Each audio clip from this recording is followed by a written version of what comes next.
ಎಲ್ಲ ಸ್ನೇಹಿತರಿಗೂ ನನ್ನ ನಮಸ್ಕಾರಗಳು. ಒಂದು ದೇಶ ಸುಭಿಕ್ಷವಾಗಿರಬೇಕಾದ್ರೆ ಸಂವಿಧಾನ ಎಷ್ಟು ಮುಖ್ಯನೋ ಹಾಗೆಯೇ ಒಂದು ಶಾಲೆ ಪ್ರಗತಿಯಾಗಬೇಕಾದ್ರೆ ತನ್ನದೇ ಆದ ಒಂದು ನೀತಿ ನಿಯಮಗಳ ಚೌಕಟ್ಟನ್ನು ಹೊಂದಿರಬೇಕಾಗಿರೋದು ಅಷ್ಟೇ ಮುಖ್ಯ ಆಗ್ತದೆ.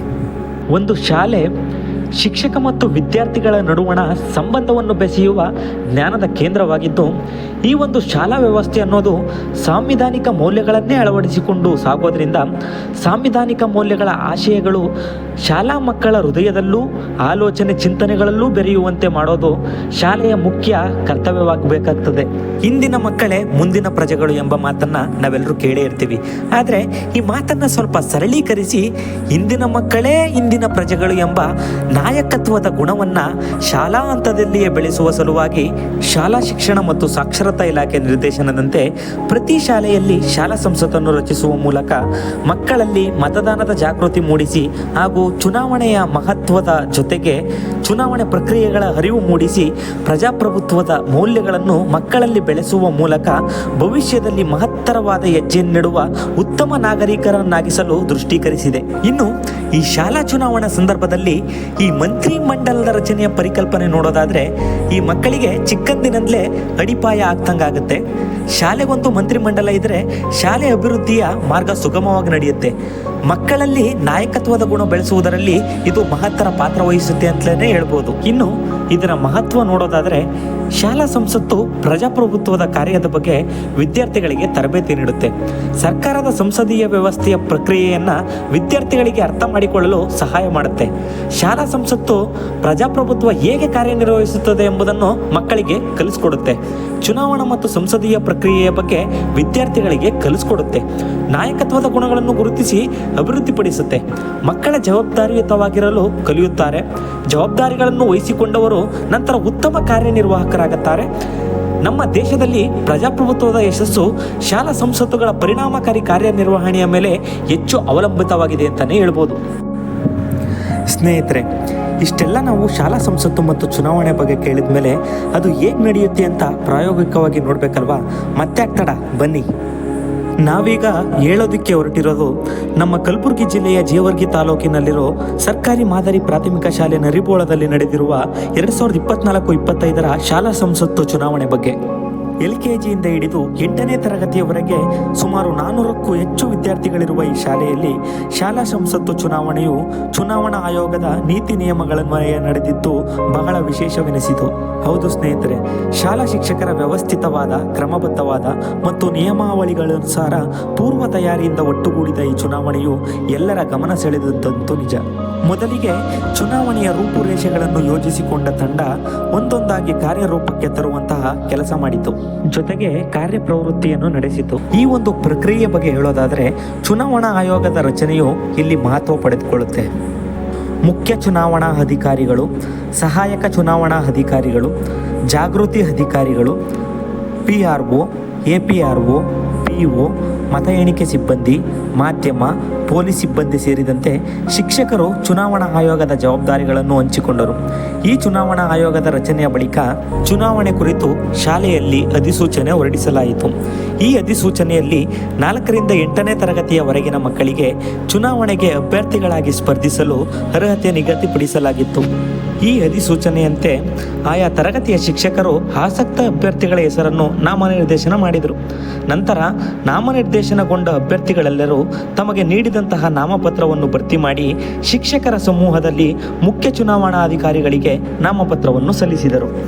ನಾಮಪತ್ರವನ್ನು ಪಡೆದ ಅಧಿಕಾರಿಗಳು ನಾಮಪತ್ರವನ್ನು ಪರಿಶೀಲನೆ ಮಾಡಿದರು. ನಂತರ ಈ ಮಧ್ಯದಲ್ಲಿ ನಾಮಪತ್ರ ಸಲ್ಲಿಸಿದ ಅಭ್ಯರ್ಥಿಗಳು ಆಸಕ್ತಿ ಕಳೆದುಕೊಂಡಂತಹ ಸಂದರ್ಭದಲ್ಲಿ ನಾಮಪತ್ರ ಹಿಂಪಡೆಯಲೂ ಸಹ ದಿನಾಂಕಗಳನ್ನು ನಿಗದಿಪಡಿಸಲಾಗಿತ್ತು. ನಂತರದಲ್ಲಿ ಅರ್ಹ ಅಭ್ಯರ್ಥಿಗಳಿಗೆ ಗುರುತು ಚಿಹ್ನೆಗಳು ಮತ್ತು ಕ್ರಮ ಸಂಖ್ಯೆಯನ್ನು ನೀಡಿ ಅಭ್ಯರ್ಥಿಗಳಿಗೆ ತಮಗೆ ನೀಡಿದ ಚಿಹ್ನೆ ಮತ್ತು ಕ್ರಮ ಸಂಖ್ಯೆಯನ್ನು ವಿನ್ಯಾಸೀಕರಿಸಿಕೊಂಡು ಪ್ರಚಾರಗಳಲ್ಲಿ ತೊಡಗಿಸಿಕೊಳ್ಳಲು ತಿಳಿಸಲಾಯಿತು. ಜೊತೆಗೆ ತಮ್ಮ ಗುರುತು ಚಿಹ್ನೆಗೆ ಸರಿಹೊಂದುವಂತೆ ಘೋಷವಾಕ್ಯಗಳನ್ನು ಸಿದ್ಧಪಡಿಸಿಕೊಳ್ಳಲು ಸೂಚಿಸಲಾಯಿತು. ಈ ಸಂದರ್ಭದಲ್ಲಿ ಅಭ್ಯರ್ಥಿಗಳಿಗೆ ತಮ್ಮ ಶಾಲೆಯ ಅಭಿವೃದ್ಧಿಗೆ ಸಂಬಂಧಿಸಿದಂತೆ ಪ್ರಣಾಳಿಕೆಯನ್ನು ಸಿದ್ಧಪಡಿಸಿ ಸಲ್ಲಿಸುವಂತೆ ಮತ್ತು ತಮ್ಮ ಅಭಿವೃದ್ಧಿಯ ಕೆಲಸಗಳನ್ನು ಮತದಾರರ ವಿದ್ಯಾರ್ಥಿಗಳ ಮುಂದೆ ಮನಮುಟ್ಟಿಸಿ ಮತದಾರರನ್ನು ಓಲೈಸುವಂತೆ ಸೂಚನೆಯನ್ನು ಸಹ ತಿಳಿಸಲಾಯಿತು. ಅಭ್ಯರ್ಥಿ ವಿದ್ಯಾರ್ಥಿಗಳು ಬರದಿಂದ ಪ್ರಚಾರ ಮಾಡಿದರು. ಶಾಲಾ ಅಸೆಂಬ್ಲಿ ಸಮಯದಲ್ಲಿ ಶಾಲಾ ತರಗತಿಗಳಲ್ಲಿ ಮತದಾರರ ಬಳಿ ಮತವನ್ನು ಯಾಚಿಸಿದರು. ಕಸ್ತೂರಿಯಾದ ನಾನು ನನ್ನ ಚಿಹ್ನೆ CUP ಕಪ್ಪು ಮತ್ತು ನನ್ನ ಕ್ರಮ ಸಂಖ್ಯೆ 5 ಆಗಿರುತ್ತದೆ. ತಾವೆಲ್ಲರೂ ದಿನಾಂಕ 8 ಜುಲೈ 2024ರಂದು ಸೋಮವಾರದಂದು ತಪ್ಪದೇ ಮತ ಚಲಾಯಿಸಿ. ನಾನು ಈ ಚುನಾವಣೆಯಲ್ಲಿ ಗೆದ್ದರೆ ನಾನು ಶಾಲೆಯ ಅಭಿವೃದ್ಧಿಯಾಗಲು ಸಹಕರಿಸುತ್ತೇನೆ. ನಮ್ಮ ಶಾಲೆಯಲ್ಲಿ ಯಾವುದಾದರೂ ಕಾರ್ಯಕ್ರಮ ಹಮ್ಮಿಕೊಂಡಿದ್ದಾಗ ನಾನು ಅದಕ್ಕೆ ಬೇಕಾದ ಸಹಾಯ ಮಾಡಲು ಮುಂದಾಗುತ್ತೇನೆ. ನನ್ನ ಚಿಹ್ನೆ ಕಪ್ಪು, ನನ್ನ ಕ್ರಮ ಸಂಖ್ಯೆ 5, ನನ್ನ ಹೆಸರು ಕಸ್ತೂರಿ. ಎಲ್ಲರೂ ದಯವಿಟ್ಟು ಈ ಕಪ್ಪಿಗೆ ಮತ ನೀಡಿ. ಇದರಂತೆಯೇ ಅಭ್ಯರ್ಥಿಗಳು ಸಹ ತಮ್ಮ ಕಾರ್ಯವೈಖರಿಯನ್ನು ಚುರುಕುಗೊಳಿಸಿದರು. ಈ ಸಂದರ್ಭದಲ್ಲಿ ಯಾವುದೇ ಆಮಿಷಗಳು ಮತ್ತು ಅಡ್ಡದಾರಿಗಳಿಂದ ಮತದಾರರನ್ನು ಓಲೈಸಿದಂತೆ ಅಭ್ಯರ್ಥಿಗಳಿಗೆ ಸೂಚಿಸಲಾಗಿತ್ತು ಮತ್ತು ಇದನ್ನು ಜಾಗರೂಕತೆಯಿಂದ ನಿರ್ವಹಿಸುವ ಜವಾಬ್ದಾರಿಯನ್ನು ಜಾಗೃತ ಅಧಿಕಾರಿಗಳು ಅಚ್ಚುಕಟ್ಟಾಗಿ ನಿರ್ವಹಿಸಿದರು.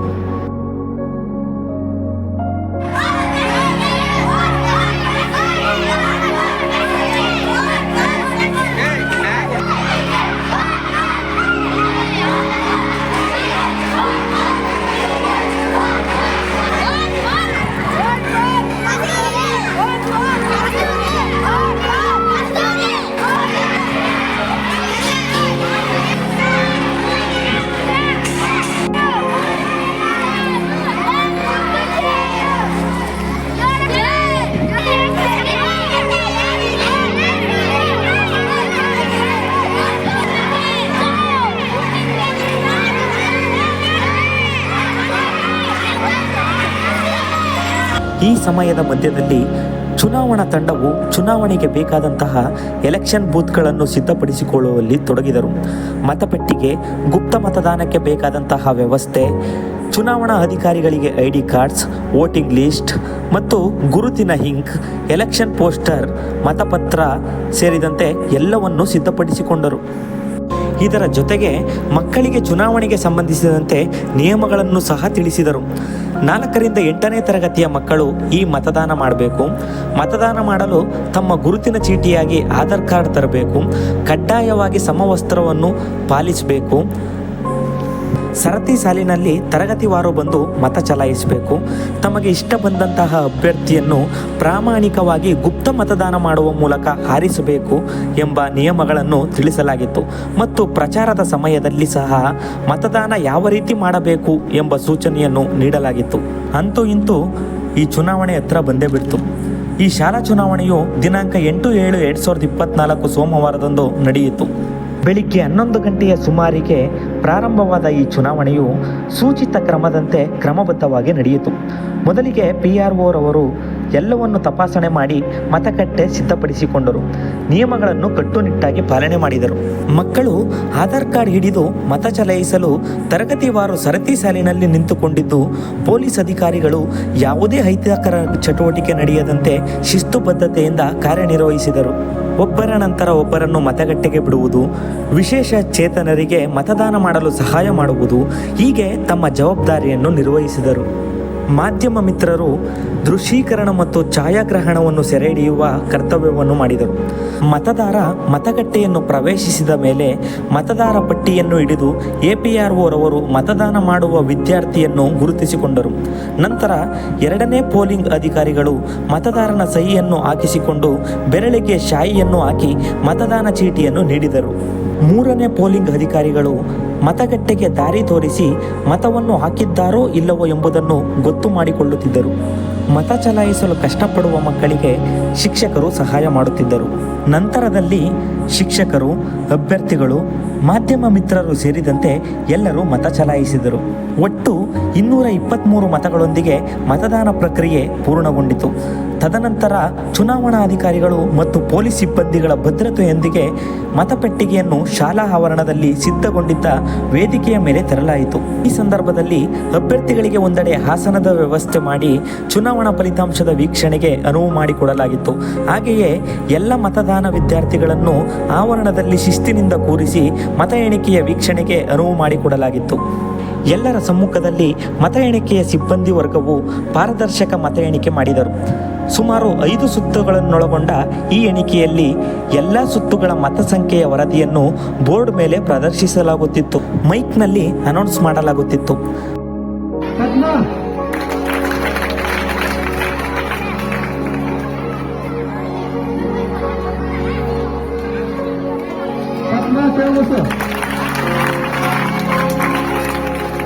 ಮತ ಎಣಿಕೆ ಯಶಸ್ವಿಯಾಗಿ ಮುಗಿದ ನಂತರ ಫಲಿತಾಂಶ ಘೋಷಣೆ ಮಾಡಲಾಯಿತು. ಇಲ್ಲಿವರೆಗೂ ಕೂಡ ನೀವೆಲ್ಲ ಮತ ಎಣಿಕೆ ಕಾರ್ಯವನ್ನು ವೀಕ್ಷಿಸಿದ್ದೀರಿ. ಈಗ ಅಂತಿಮ ಫಲಿತಾಂಶ ಇದೀಗ ಪ್ರಕಟಿಸುತ್ತಿದ್ದೇವೆ. ಮೊದಲನೇದಾಗಿ ನೋಡಿ, ಹೆಚ್ಚು ಬಹುಮತಗಳನ್ನು ಪಡೆದು ಪ್ರಥಮ ಸ್ಥಾನ ಮುಖ್ಯಮಂತ್ರಿ ಆಗುವಂತಹ ಅಭ್ಯರ್ಥಿ ಯಾರು ಅಂತ ಹೇಳಿದ್ರೆ ಕಸ್ತೂರಿ ಸಂತೋಷ್.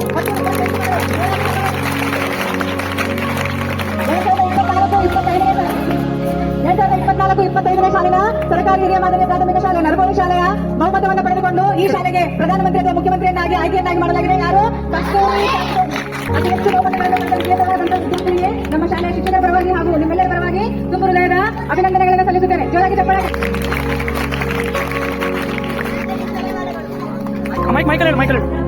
ಸ್ಪರ್ಧಿಸಿದ ಎಲ್ಲ ಅಭ್ಯರ್ಥಿಗಳು ಸಹ ಮತದಾರರಿಗೆ ಧನ್ಯವಾದಗಳನ್ನು ತಿಳಿಸಿದರು. ಶಿಕ್ಷಕರು ಸಹ ಎಲ್ಲ ಅಭ್ಯರ್ಥಿಗಳಿಗೆ ಶುಭ ಕೋರಿ ತಮ್ಮ ಹಿತನುಡಿಗಳನ್ನು ನುಡಿದರು. ಅಭ್ಯರ್ಥಿಗಳ ಮುಂದಿನ ನಡೆಯ ಬಗ್ಗೆ ಪ್ರಮಾಣ ವಚನ, ಮಂತ್ರಿಮಂಡಲ ಮತ್ತು ತರಬೇತಿಯನ್ನು ಸೇರಿದಂತೆ ಮುಂದಿನ ಹೆಜ್ಜೆಗಳ ಬಗ್ಗೆ ತಿಳಿಸಿದರು. ಈ ಚುನಾವಣೆಯ ನಂತರ ಶಿಕ್ಷಕರೆಲ್ಲರೂ ಜೊತೆಗೂಡಿ ಸಭೆ ಸೇರಿದರು ಮತ್ತು ಶಾಲೆಗೊಂದು ಸಂವಿಧಾನ ರಚಿಸಿಕೊಂಡು ಆ ಪ್ರಕ್ರಿಯೆಯಂತೆ ಮುಂದುವರಿಯಲು ನಿರ್ಧರಿಸಿದರು. ಅದರಂತೆಯೇ ಮಂತ್ರಿಮಂಡಲದ ರಚನೆ ಮಾಡಿ ಆ ಮಂತ್ರಿಗಳು ಮತ್ತು ಆ ಖಾತೆಗಳನ್ನು ಮೇಲ್ವಿಚಾರಣೆ ಮಾಡಿ ತರಬೇತಿ ಮತ್ತು ಮಾರ್ಗದರ್ಶನ ನೀಡಲು ಆಯಾ ಖಾತೆಗೆ ಸಂಬಂಧಿಸಿದಂತೆ ಚೀಟಿ ಎತ್ತುವ ಮೂಲಕ ಮೇಲ್ವಿಚಾರಕ ಶಿಕ್ಷಕರನ್ನು ನೇಮಿಸಿಕೊಳ್ಳಲಾಯಿತು. ನಂತರದಲ್ಲಿ ಈ ಶಾಲೆಗೆ ತನ್ನದೇ ಆದ ಶಾಲಾ ಸಂವಿಧಾನ ಪೀಠಿಕೆಯೊಂದನ್ನು ರಚಿಸಿಕೊಂಡು ಆ ಸಂವಿಧಾನ ಪೀಠಿಕೆಯ ಮೇಲೆ ಪ್ರಮಾಣ ಮಾಡಿಸುವ ಮೂಲಕ ರಾಜ್ಯಪಾಲರು ಎಲ್ಲ ಮಂತ್ರಿಗಳಿಗೂ ಪ್ರಮಾಣ ವಚನ ಬೋಧಿಸುತ್ತಾ ಪ್ರಮಾಣ ಪತ್ರಗಳನ್ನು ನೀಡಿದರು.